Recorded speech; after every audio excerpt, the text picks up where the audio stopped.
میرے نبی نے فرمایا عمر میرے بعد ایک آدمی آئے گا، اس کا نام ہوگا اویس، اور وہ قرن کی شاخ سے ہوگا، اس سے دعا کرانا۔ علی آپ بھی، عمر آپ بھی۔ یا رسول اللہ کس لیے؟ کہ اس نے ماں کی ایسی خدمت کی ہے کہ جب ہاتھ اٹھاتا ہے اللہ اس کے ہاتھ خالی نہیں لوٹاتا۔ حضرت عمر رضی اللہ تعالی عنہ نے حج کے موسم پر قرن والے کھڑے رہ جاؤ تو ایک آدمی کھڑا رہا، کہ تم قرنی ہو؟ کہ جی ہاں۔ اویس کو جانتے ہو؟ جی۔ کدھر ہے؟ کہ جو اونٹ چرانے گیا ہے عرفات کی طرف۔ تو آپ نے حضرت علی کو ساتھ لیا اور دوڑ لگائی سواری پر۔ دیکھا تو اویس کرنی ایک کیکر کے نیچے نماز پڑھ رہے تھے اور اونٹ چر رہے تھے۔ تو جب انہوں نے دیکھا کہ دو آدمی آ کے بیٹھ گئے تو انہوں نے نماز شارٹ کٹ کر دی۔ تو حضرت عمر نے پوچھا کون ہو بھائی؟ کہا جی میں مزدور ہوں۔ کہا تیرا نام کیا ہے؟ کہا جی اللہ کا بندہ۔ کہا ارے بھائی تیری ماں نے تیرا نام کیا رکھا ہے؟ اس نے تو نہ حضرت عمر کو دیکھا تھا نہ علی کو۔ وہ کہنے لگا بھائی تم کون لوگ ہو؟ تو حضرت علی بولے کہ بھائی یہ ہیں امیر المومنین عمر بن خطاب اور میں ہوں علی بن ابی طالب۔ تو وہ ایسے کانپنے لگے، میں معافی چاہتا ہوں، میں پہلی دفعہ آیا ہوں، میں نے آپ کو دیکھا نہیں۔ فرمائیے حضرت عمر نے کہا ہاتھ اٹھا ہمارے لیے دعا کر۔ تو وہ رونے لگی۔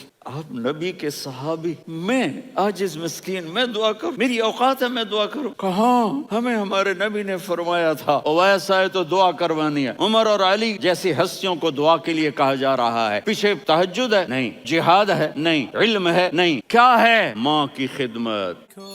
سوشل میڈیا پر سب سے قدیم اور سب سے ریلائبل برانڈ درسقرآن.com